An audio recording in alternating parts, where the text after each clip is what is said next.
I was always paranoid that today was the day that the business was going to collapse. Something was going to happen, something was going to come out. And that just drove me to keep thinking, what do we need to do next? How can we do better? That's what kept me up at night, was that feeling that it's all going to disappear tomorrow. From CyclingTips.com, this is From the Top, the podcast about the personalities, the founders, the entrepreneurs, and the passionate people who make up the sport of cycling and the stories behind the icons they've built.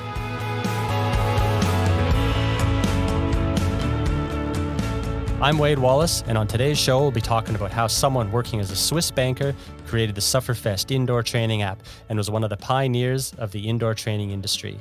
David McQuillan is the man behind the fun-loving brand and its passionate community, and like many successful businesses, it was a bit of a happy accident. I was living in Zurich, as you said. I was working in the banking industry. That's where my career was, and having been someone who rode his bike and raced since he was about 16, 17 is when I started, and living in Switzerland, trying to keep on competing, doing sportives and races and things like that was pretty tough in the winter because, it's a lot of snow in Switzerland and hard to get out on your bike. So I was riding indoors, and I was doing you would have done these things, right? Like spinnervals. Yeah, I know it well. Yeah, it was horrible. Like Robbie Ventura videos and just staring at the wall, like East German style. And none of that worked. Yeah. None of that worked for me. As soon as you would get on the bike, you'd want to poke your eyes out because it was so boring. And what year was this about? This was 2008. Right. Okay. 2008. And when I was a kid racing, I used to get on my turbo trainer, one of those ones with the little fans in the back. Remember those? Yeah. You put your front fork into it. I get on the turbo trainer and I would watch VHS tapes of the 1986 Tour de France with Eno and Le Mans and pretend that I was climbing up Alpe d'Huez. And I thought, wonder if I could find that video on YouTube and recreate those glory days as a kid. And I did, and I found it, and I was like, wow. But then it wasn't that great because it wasn't a structured workout. It was just following them up, and I wasn't doing a workout. So then I thought maybe I could teach myself how to edit this video and put together a workout so that when I'm supposed to be doing a climb, I'm watching a climb, and when I'm supposed to be doing a sprint, I'm watching a sprint. And that's how I created the first Sufferfest video. Wow. I remember back then, as you all know, I'm from Canada originally, and we did a lot of indoor trainer sessions and so forth. And I would simply put the VHS in of, Lance Armstrong winning his first tour or whatever it is, right? You got progressively more and more into it. But I would just do my workout that was ever, what was ever in my training plan and watch the video. And I never really connected the two. How did that sort of connection for you? Why was that a necessity? I guess to keep me engaged. I really felt like when I was on the trainer and I was bored, I just didn't want to work hard. I wasn't thinking about working hard. I was just thinking about getting off and counting down the time. And when I was watching those videos, I was somewhere else. I was on that climb, and I was thinking about the guys in the video and thinking about the climb and what's around that switchback. And that kept me engaged and made the time pass quickly. And I think, especially as we see why people like the different apps available to them now for indoor training, one of the biggest things is being engaged. The time passes so much more quickly because you're focused, and when you're focused, you're more motivated, and you're going to do better work, and then you're going to get better results. And so you created this video, and was there any commercial endeavor, in your head at this time, or was this just something that you had to put on your TV screen in front of you to pass the time and keep engaged more? No, it's just for me. It was just for me. And then I gave it to one. Yeah, I was just having fun. I was enjoying teaching myself how to make these videos, and then I put some music to it, which my favorite songs. And this is great. I can listen to Muse while I'm doing this climb, and that was really fun. I gave those videos to a few friends though, and they really liked them. I thought, these are great. You should put these up on iTunes. And at that time, you could do free iTunes video podcasts, or they're vodcasts.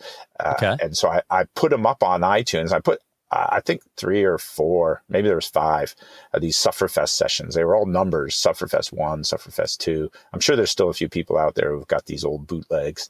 And I put them up, and Apple made it their like sports vodcast of the week a few weeks after I put it up, which I thought was just awesome. This is like, this is so much fun, cool. And all of a sudden it was getting downloaded like crazy. And it was about this time that Napster was getting sued for not having the rights to the music they were distributing. Oh, yeah. And so I thought, I should have kept this to myself. So I because I didn't have the rights to anything.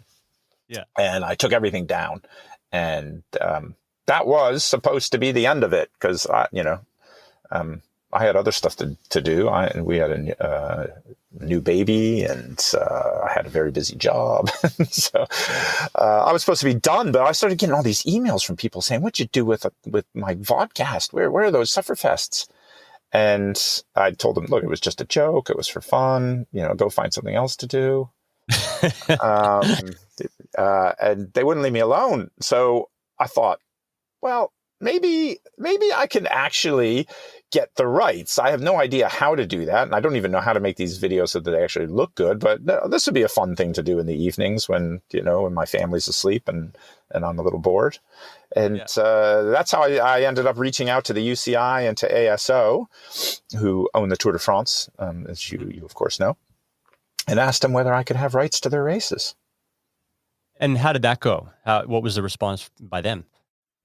You were going to sell these, or were you just going to keep distributing them? Well, to be honest, at that point, I would have to say I wasn't entirely clear what I was going to do.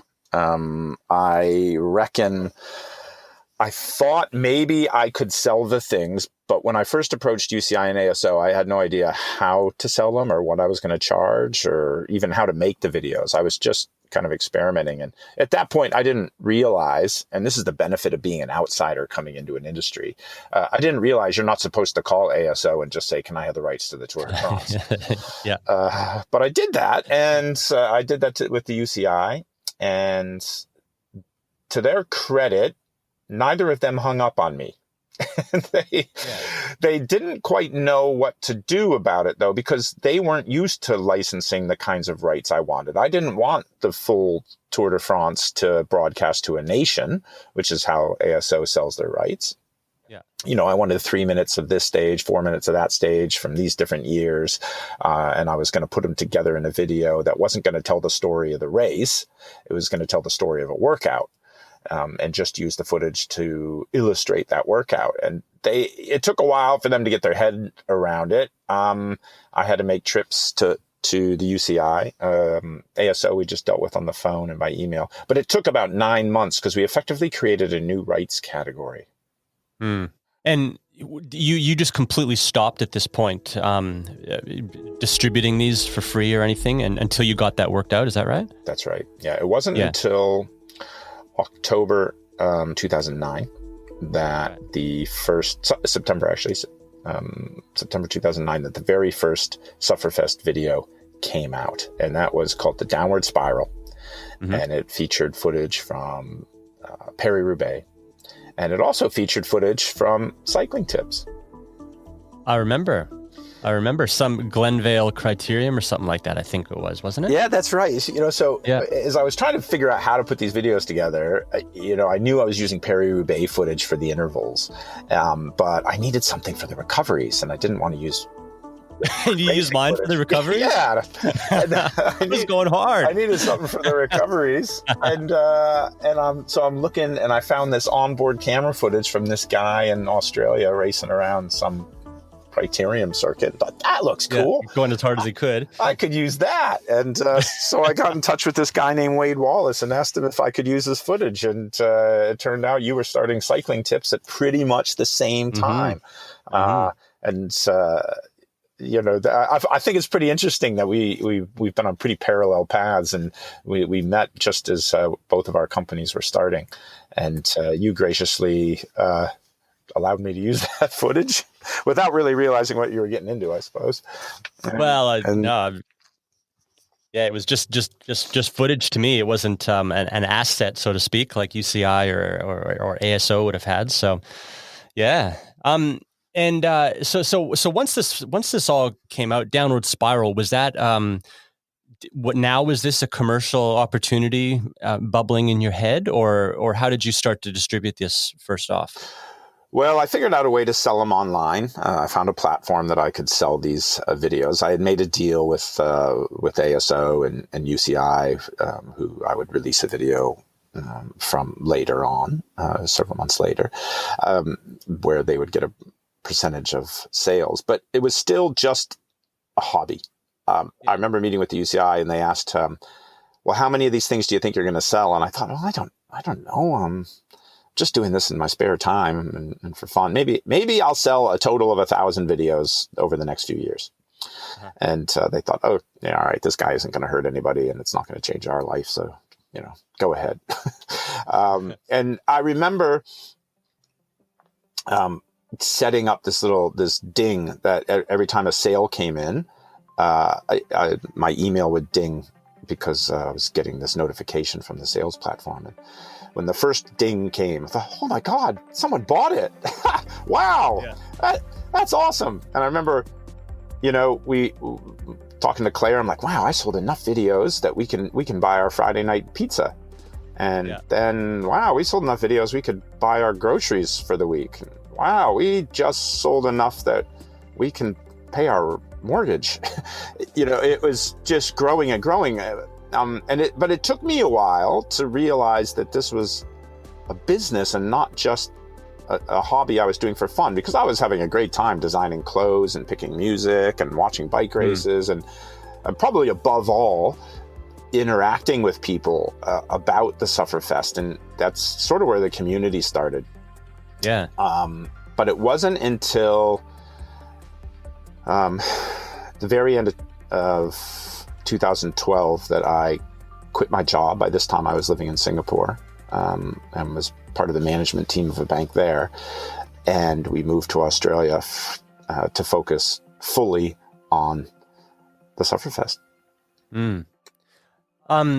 Just going back a little bit, you talked about community, and this was at a time when social media, people were kind of figuring it out, and it was exploding, and Facebook looked like it was going to be the portal to the internet. And you did a phenomenal job at creating things for people to do together, whether it's or achievements like the knighthood or the Tour of Sufferlandria, and you created a really, really strong community around the Sufferfest. Was that something that was, it was important to you and you saw the importance, or was it something just you enjoyed doing and kind of happened through an extension of yourself? How did you sort of see that coming into it? Well, before we go too far down that path, I would like to point out that I have not forgotten that you have not done your knighthood yet. And I did it. Yeah, no, I know. It's a big thing. It's a big commitment. It is a big thing, but you've done many big things, Wade. So I'm just waiting for you to confirm the date that you'll be doing that. I know the Cycling Tips community would love to watch you do your knighthood live. This wasn't about me, Dave. This is about you. Oh, sorry, I got off track. Yeah, I guess I'd love to say that so many things with the Sufferfest were planned. It would make me sound a lot more clever, but they weren't. I was going just on gut feel and what I was having fun doing, and I was really having fun talking to people and interacting with them and finding out what they liked and what they didn't. And they were sharing stories with each other.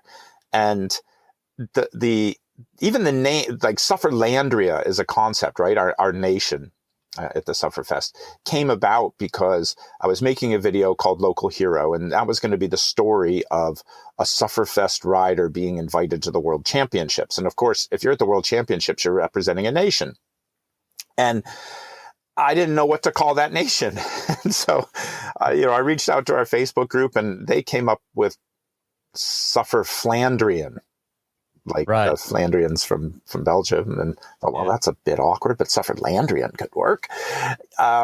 and things like that, you know, those kind of ideas coming from the Sufferlandrian community and building on them, I think just created this sort of snowball thing where we just kept doing more and more because we learned so much from our customers. And that's really reflected in how customer focused as a company we are today.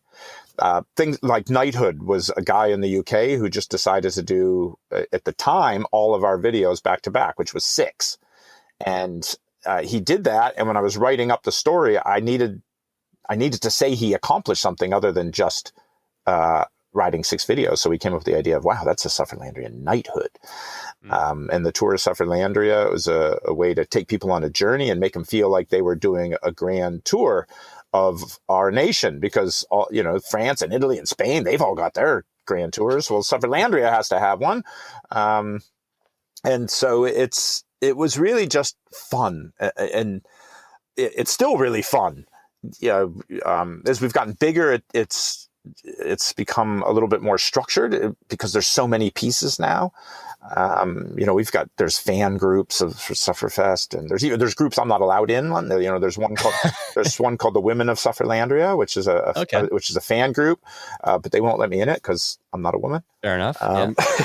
But now I remember, like, this is a strong community, and I've seen it firsthand, and you come from the world of banking, which I imagine is a much more serious environment and so forth. And I remember you telling me once, like, someone was questioning the authenticity of this knighthood that someone did. And you're like thinking, like, I've got this fictitious country with a fictitious knighthood. And here I am, like, this is keeping me awake at night or something like that. Tell me that story, because I found that quite funny, but it was a long time ago. Yeah, I guess that was something I wasn't quite used to. Well, there's nothing more serious than Swiss private banking, which is what I worked in. And so going into these communities with really passionate people talking about a sport I loved was such a great outlet. And I was having a lot of fun with it, but also found that some people were taking it way more seriously than they probably should. And, knighthood has always been something that I felt is a very personal endeavor. It's not something for anyone else to judge. There's enough judgment on the internet. So we never set any standards. Our standard was always do a ride you're proud of. But we had some folks who were analyzing, say, the power files of other people who had done their knighthood and just kind of self-proclaiming that their knighthood wasn't worthy because they didn't do it the same way that person did.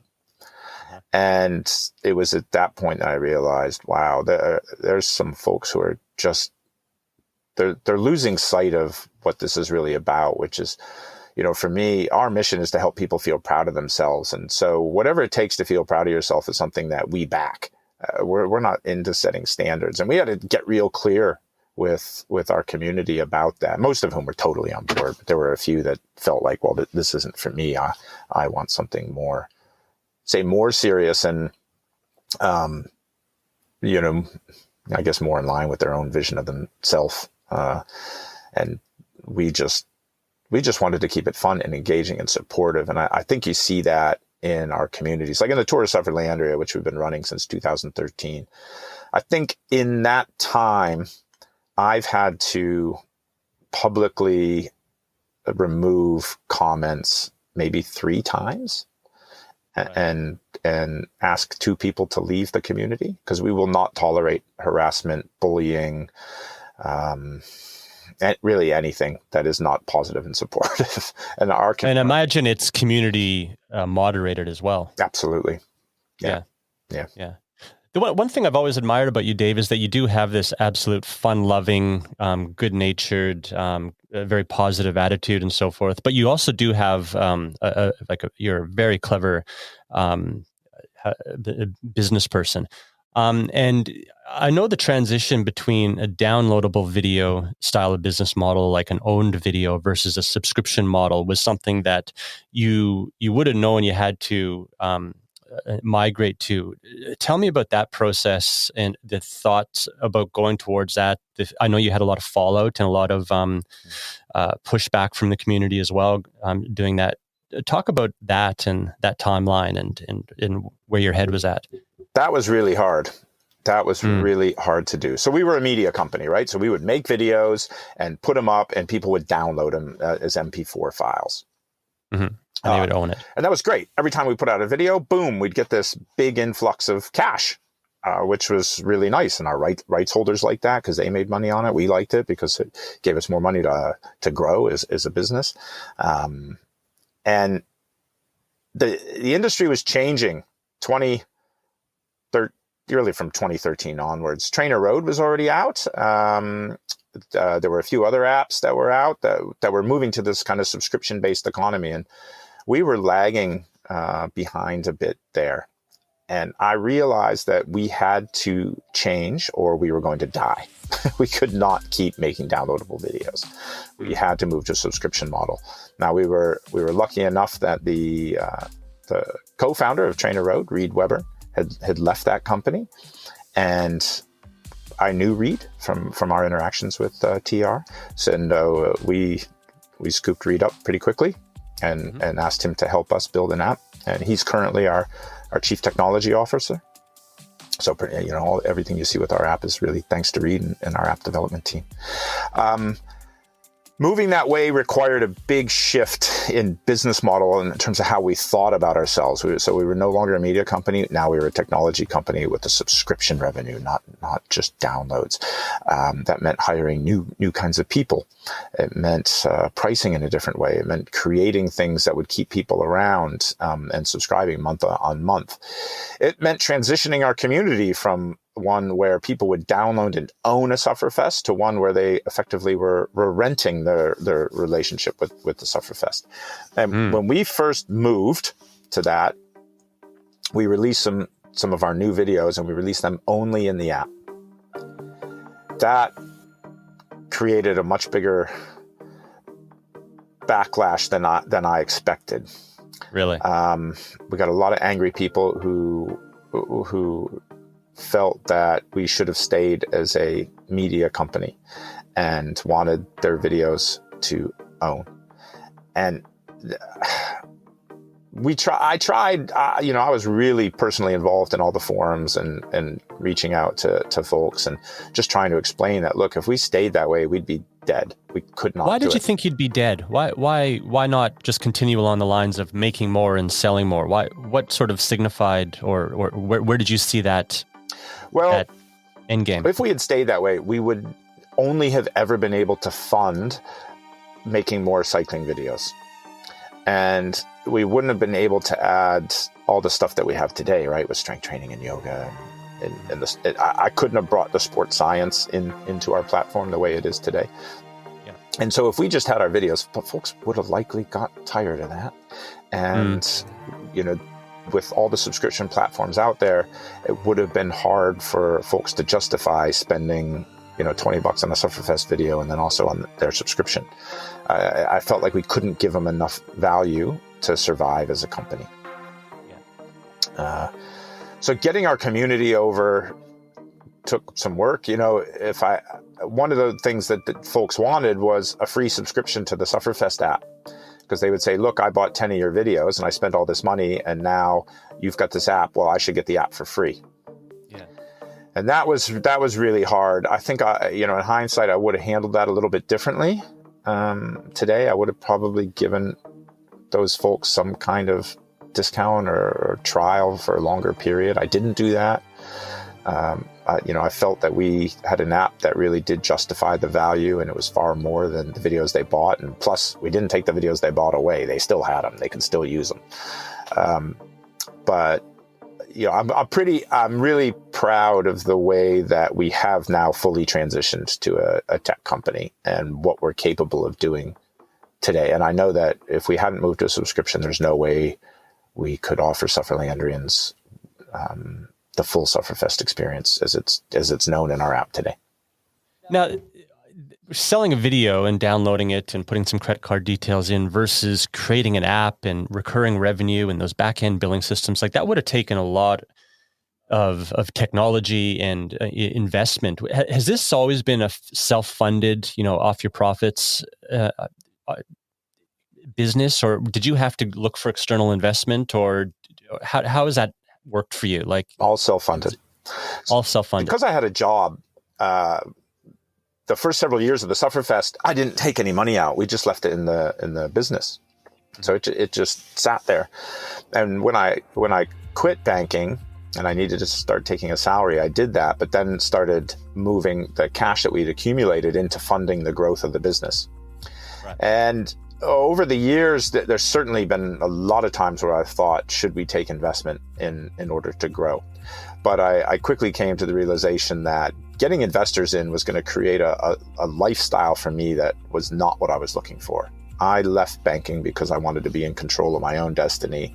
I wanted to have a quality of life that I was in control of, and a lifestyle that reflected who I wanted to be with my family and also with my team.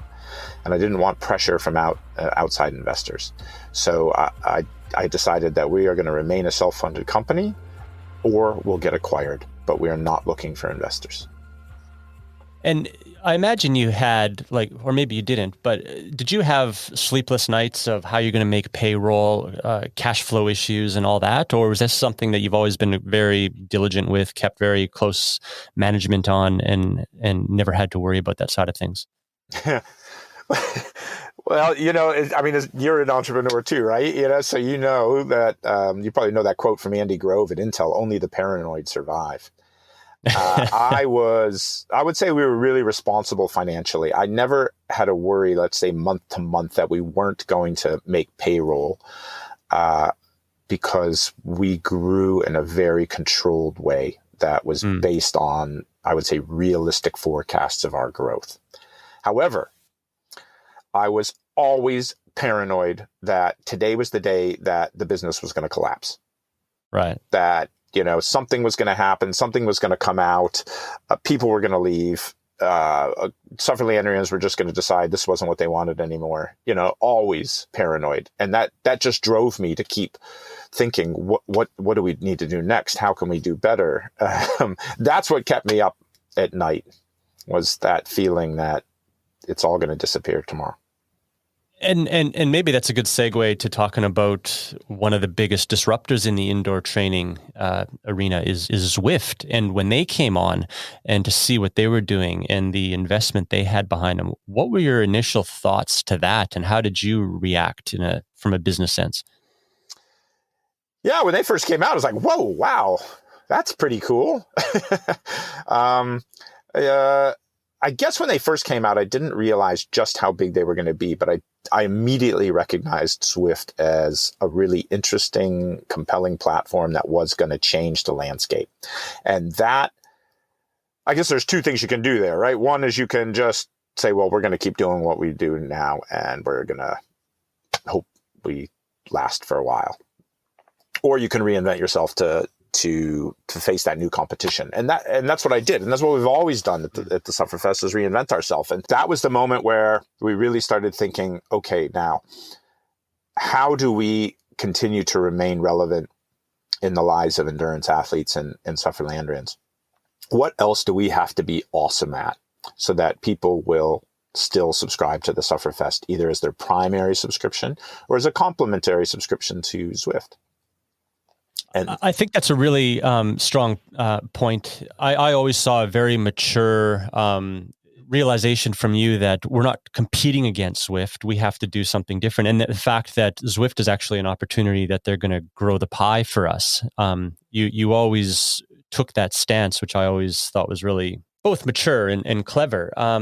Did it take you a while for that realization, or was that something that you saw immediately, or how did that come about?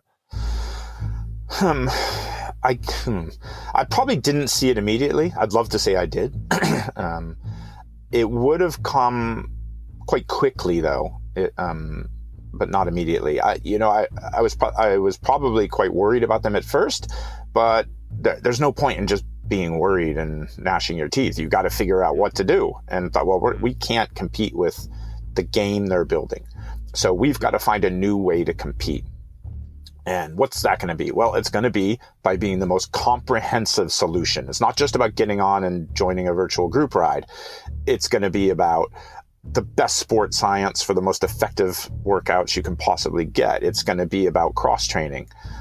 So that led us into, mental toughness and yoga and strength training. It's going to be about the best training plans.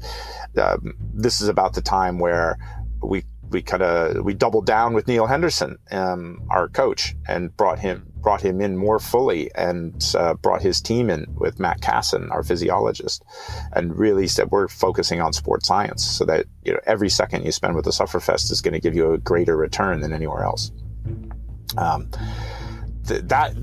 All that thinking and that path, I would say, emerged over the year after Zwift came out.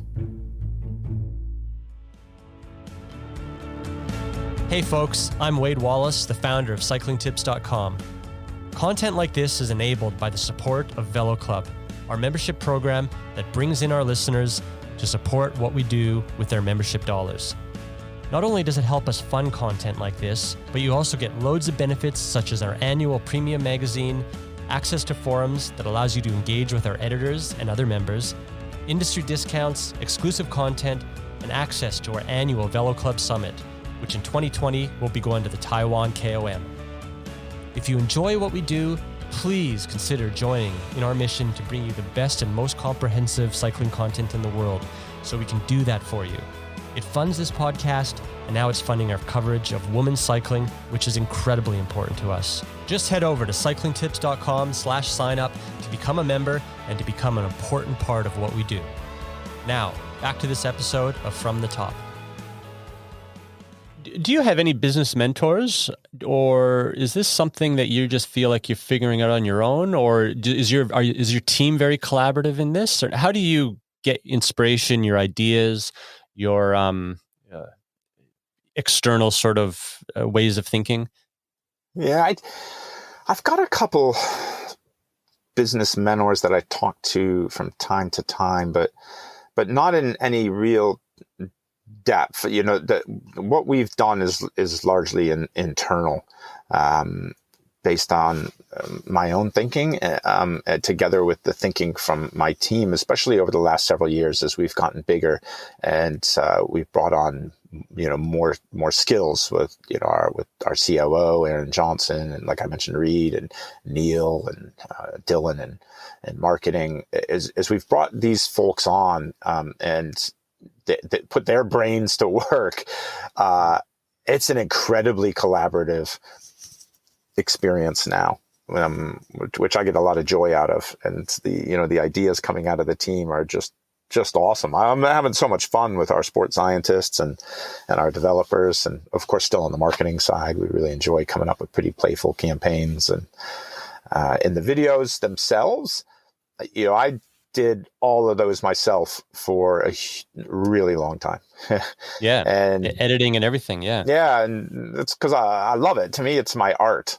That's like revealing a painting when a new video comes out, spending so much time thinking about storylines and video and narrative, and how do I make you laugh when you're suffering the most, and how do we add to the Sufferlandrian mythology? It's like, I used to do a lot of writing, creative writing, and to me, Sufferfest videos are just continuing that creative process of telling great stories. Now, I've also started to get some help on that, though. One of our team, Francois, he helps now with the music and some of the video editing, which allows us to bring out video more quickly. Yeah. Now, recently, Wahoo acquired you, so congratulations for that. I was very happy when I saw that news.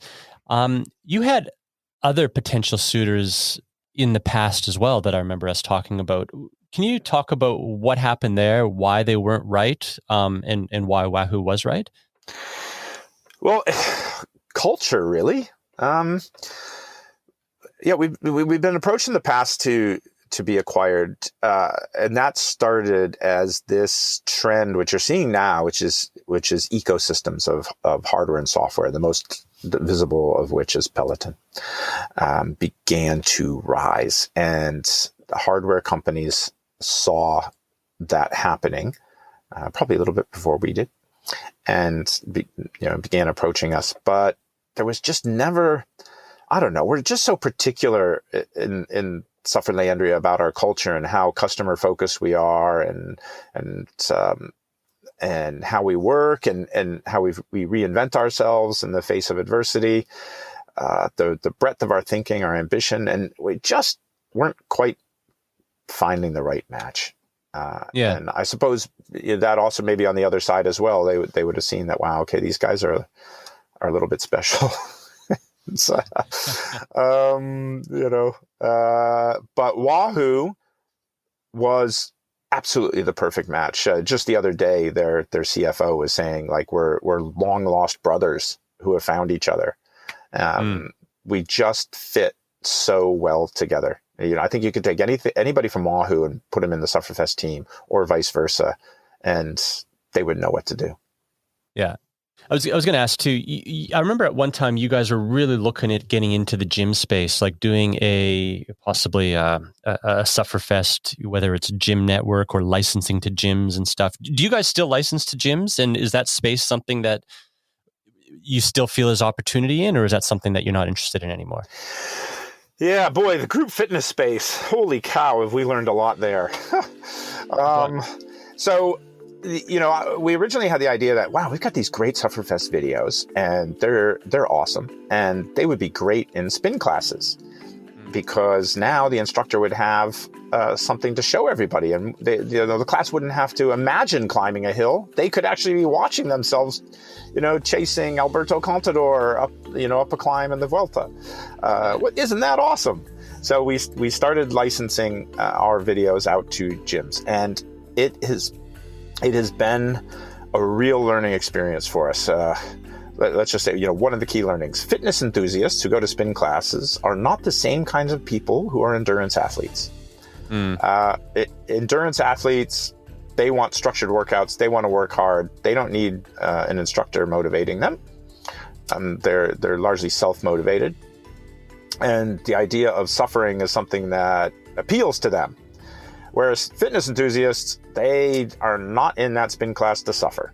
They are there to listen to some great music and get a workout and burn calories. Yeah, they're not necessarily interested in progressive fitness. So we've had to do a lot of work on the commercial side with gyms and cycling studios to tweak our offering. We're now known in that industry as Suff Cycling, no longer the Sufferfest, because the Sufferfest was just too scary. So you're still in that industry, that you still still have a market there, right? Okay. Yep, we're still there. We're still supporting that industry. I'd say we've got some thinking to do about how much more we do there, whether we're going to go deeper into that space or whether we're just going to kind of maintain where we are. There's some other players out there that are coming out with some pretty neat technology for gyms and cycling studios, and we either need to reinvent ourselves again in that space or find a way to collaborate with them. And is that a big enough market for you guys to really pay attention to and possibly reinvent? Yes, but it requires a lot of effort and a lot of resources. And I'd say we're still at the point where we're thinking about that, how we go about it. I don't know yet. We talk about it a lot. We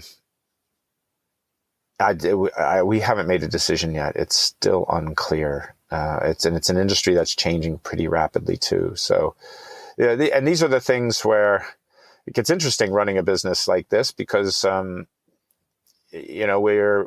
figuring it out as we go along a bit. We're trying to bring the right resources in that have got the expertise in that space that can help us. But we've yet to make a strategic decision on what to do. Right. Just back on what you said earlier about company culture and the fit with Wahoo was very perfect and so forth. How much have you really paid attention to building a company culture and strategically done so, versus how much is it just you attracting people that are similar to yourself and good people and energetic? How much emphasis and focus and actual structure do you put behind building the company culture?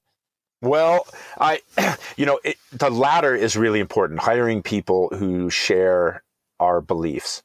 In our hiring, we've brought on board a lot of Sufferlandrians. So folks who were part of our community now work with us. Our COO, Aaron Johnson, we've kind of first discovered Aaron in the Tour of Sufferlandria. He was posting all these crazy videos, and he was a stay-at-home dad who had done 3 tours of Afghanistan as a Marine. And wow. He was riding and deeply into Sufferlandrian culture, and I just thought this guy was hilarious. And one day he put up a post saying how he was going to go and find a job because he would rather go back to do another tour on the front lines than spend a year with his 3 little girls at home, because that was far harder than being shot at. And really? he needed to get a job. And so I called Aaron and say, hey, well, don't go get a job. Come work with us. The same, Dylan Robbins, our head of marketing, was a Sufferlandrian. Our head of customer service, pretty much actually everybody who works in customer service were people who were Sufferlandrians first. Yeah. And now they work with us. And that's been really important because they're immediately into the culture. They know how we treat people. They know that we're about helping people feel proud of themselves. They know that we always do the right thing and treat people with respect, whether that's our competitors or our customers. And that has probably been the biggest contributor to our culture. Now, at the same time, we also work hard to make sure that everybody knows what we're doing. At our annual conference this year, we were saying, look, there's nothing more important than our customers and being customer focused. And here's some of the things that we're going to do this year to make sure that we never lose sight of that. And that's just reinforcing what everybody already knows. Pretty much everybody at the Sufferfest knows at least a dozen Sufferlandrians by name. We're very close to our community. We interact with them every day. I'm kind of struggling because it's, I'm thinking, man, we put some things in place, but it also just happens naturally because everybody does it. And then anyone new who joins the company sees that that's what we do, and they just start doing it too. I don't think you can never neglect it, though. I don't think you can ever take advantage of that or think that it's just a given. You do have to keep investing in it, and that's why like I said at our annual conference, we were really driving home that message, and we are investing in programs that are going to make sure we keep doing that. Could you ever foresee a day where you're hiring people who know nothing about the Sufferfest or cycling and who are just very, very good at their jobs, whether it's something that's a little less external facing? Or is that something important to you that they really, really understand the culture no matter where they sit in the company? Well, we just did that. We just hired a designer who doesn't come from cycling, didn't know the Sufferfest, but she's an incredibly talented designer. Mm-hmm. And she demonstrated, though, that she was very aware of how important our culture was and that it was important for her to learn about it and to immerse herself in it. And so she's already actually started riding her bike to work and back. She's done Sufferfest videos. She's done yoga. She's getting into it. And we hired her because she was willing to do that. It did take quite a bit of discussion, though, on our side. Like, boy, we've always hired folks who know who we are and what we're about. This is going to be a big step for us. As we get bigger, I don't think we can avoid that. And we just have to be more conscious about hiring people who have got the right character traits for being a customer-focused business. And now, you have employees all over the world, I imagine, by the sounds of it, in the US and Australia, possibly elsewhere. How do you find running a distributed work team and various time zones and so forth? How do you find that? Well, we are all over the place. We've got folks from coast to coast in America, the UK, France, Australia. We are all over. As we say, the sun never sets on Sufferlandria. We're always working. I would say a distributed company has got its advantages in that you can hire people pretty much anywhere they live, and that's great. And you can get a lot of work done if you've got strong personal relationships, which is why we get people together on a regular basis.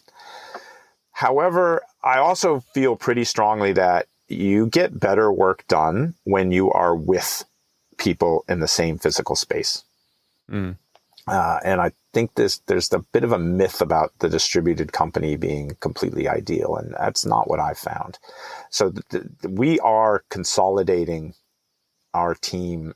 Or let's say we're creating focus points for the company. So Reno, Nevada is where all of our developers are, or most of them. We've got one guy in Pakistan and one quality person up in the Pacific Northwest. But by and large, Reno is where our developers are based. And Boulder, Colorado is where our sports science team is based.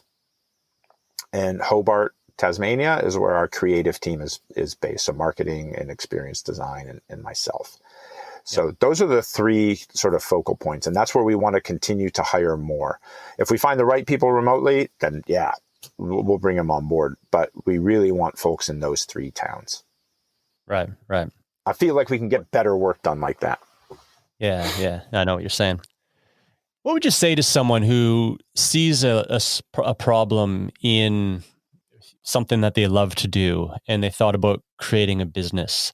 What advice would you give someone like that? And would you encourage that? Absolutely, man.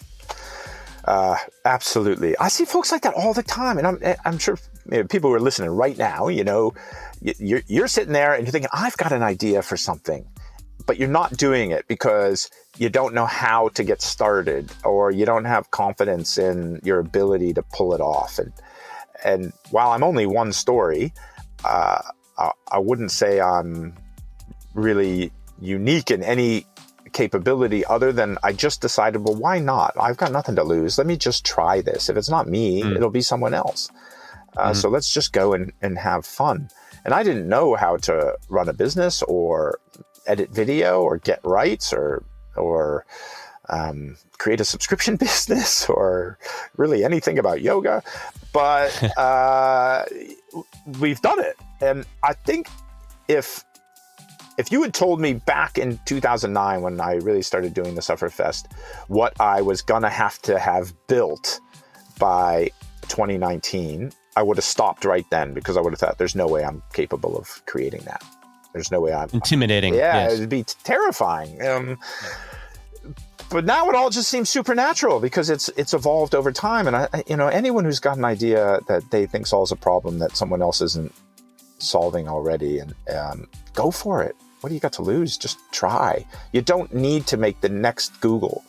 You can make a really small business that's super fun and that brings happiness and fulfillment to you and helps other people. Just try it. Sufferfest is arguably one of the pioneers in the indoor cycling content space and training apps, and that's, I imagine, something not that you ever envisioned coming into this when you just made this first video of Greg LeMond in 1986. Yeah, man. Yeah. That was just a video you were just supposed to do to keep you busy for an hour on the trainer, right? There was no idea of a training plan or even structured training or cross training or science. I designed those workouts. I didn't know what I was doing. That's why we brought our sports science team in. I never had the idea that we would be what we are today. No. And there's many ways of creating a business. Sometimes people go and create a business plan and raise money and execute beautifully. And those are just dream scenarios. And it's actually never as easy as I just made it sound. But, would you say that your business was a bit of a happy accident? Is that fair to say? Absolutely. Yeah, it's probably disappointing for people to hear, that if you're taking notes like, these are some of the things I can take away from this podcast, writing down, you don't need to have a plan, probably isn't what people want to hear. But I never had a plan. It really wasn't. Well, it was an accident in one way, but I suppose what allowed us to grow and keep reinventing ourselves was staying really close to our customers. And we weren't releasing videos or things that we thought they needed or creating products looking for a solution. From day one, I was talking to our customers, trying to find out what they wanted and what they needed. And of course, because I was a cyclist training indoors myself, I also had a pretty deep sense of that. And that drives us today. Conversations with our customers. We've got a dedicated group that we talk to them about ideas. We do research with them. We get feedback from them, and that drives our innovation. If there was anything that's allowed us to keep growing and do so in a way that's sustainable, it's this. What everything you do have it's good management that you've had an upward trajectory in a fairly smooth path, but times couldn't have always been good, I don't imagine. What are some of the unanticipated challenges that you've faced that you would have never, ever been able to plan on? And what were those challenges? Oh, boy. Challenges that we've had. How many? Gosh. Letting go, man. That over the Sufferfest journey over the past 10 years, probably the hardest thing for me has been letting go.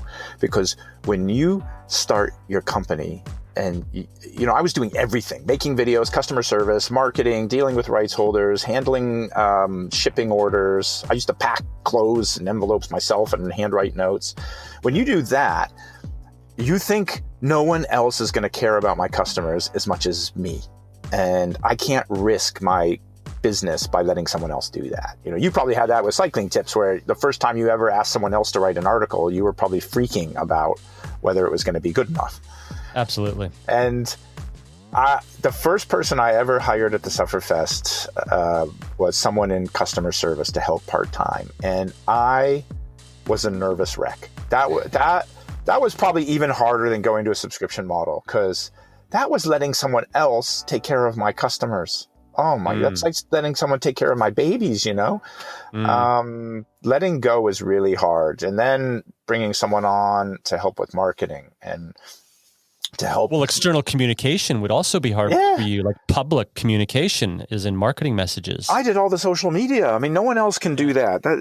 What if they get it wrong? I mean, that probably, now that I'm thinking about it, that's probably what kept me up at night, worrying about that. But today, I've got things happening at the Sufferfest that I only have a passing knowledge of. There's teams doing planning and running, the 30-day yoga challenge that we just ran.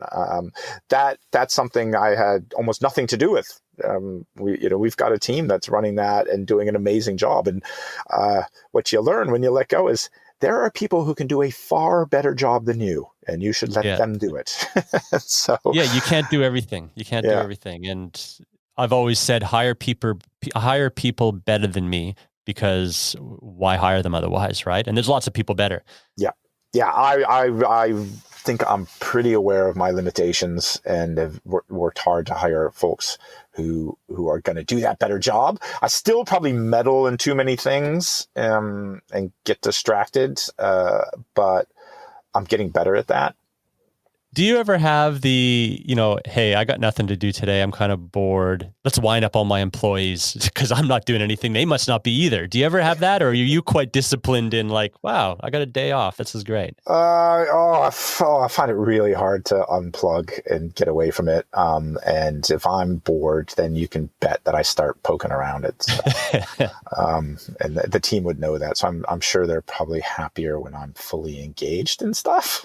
So, but, I think also, as the owner and the founder, you just do that naturally because you care, and you just want to make sure that everything's bumping along in the right direction.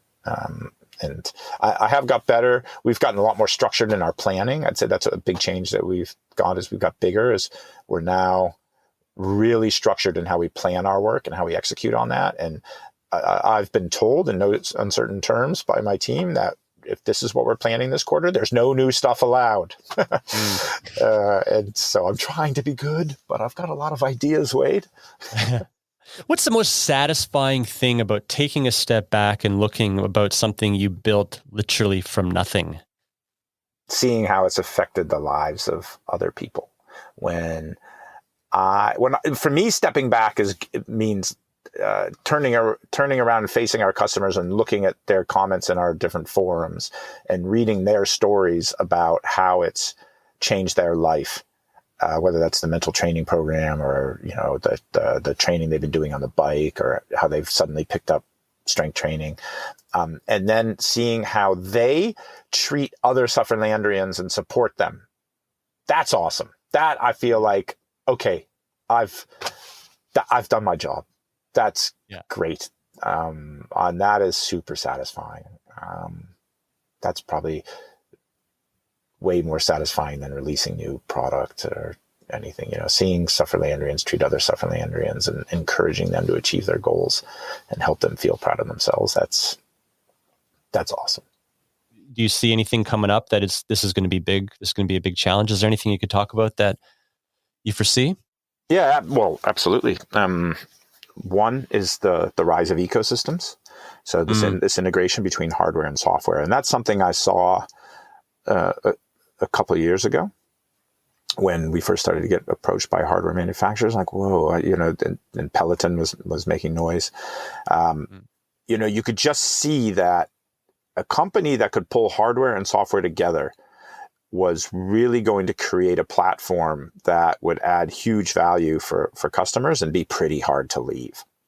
Right. And at that time, we were not part of any hardware business, and we were probably in a position where we were, third in terms of the apps in the landscape, and how, being a self-funded company, were we going to move ourselves up into the top two, get enough attention to have one of the major hardware players look at us and say, hey, this is our software play to build an ecosystem.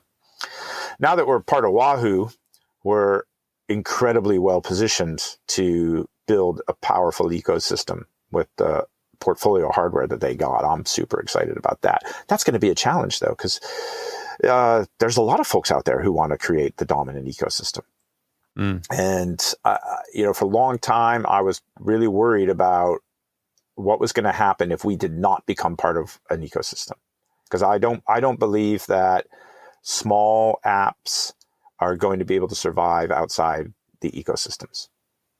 It's going to be, the cost of customer acquisition is going to be way too high. The cost of innovation is going to be way too high. And the switching costs for customers will be way too high. So, do you see yourself being always hardware agnostic, but still being an ecosystem that allows for more customer acquisition and so forth, or do you foresee many of the apps and hardware collaborations being what they were built for? We'll remain hardware agnostic. So our intention is to always work with all hardware standards. And therefore hardware providers that are following those standards going forward. Wahoo is also fully in agreement with us on that. The other one that has happened similar is Garmin bought Tax. Yep. Do they have, I guess Tax would have some sort of software that they integrate. Is that correct? Yeah, Tax has had software for a long time. It's not that high profile. It's really been focused on tax trainer owners, and they have intermittently invested in that. But I would fully expect them to be digging deep on that software now, because they've got the computers, they've got the trainers, now they've got the software. They also have the content, because they've got a lot of video. And I really believe content is going to, as they say, content is king, right? Content is really going to be absolutely critical to the success of any ecosystem going forward. So we got the Garmin Tax one. We've got Wahoo Sufferfest.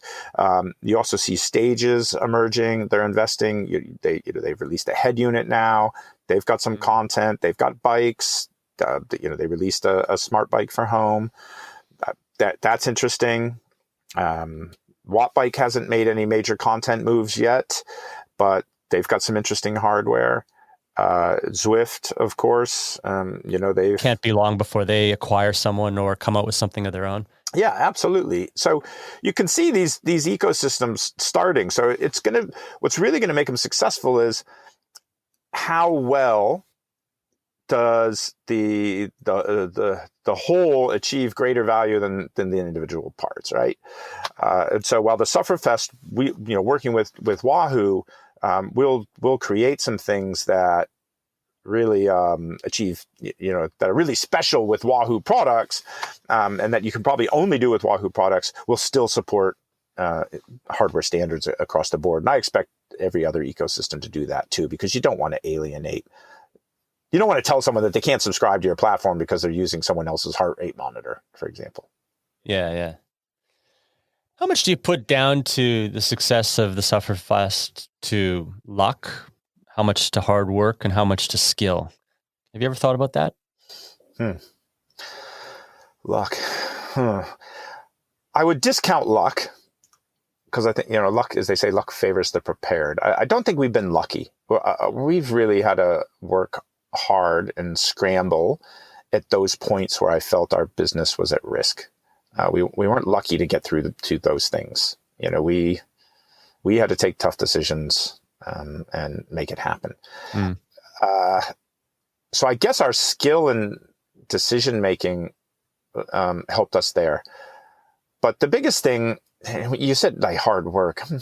We've worked hard, but it's really just been down to just how much we love doing this stuff. I don't really think about going to work.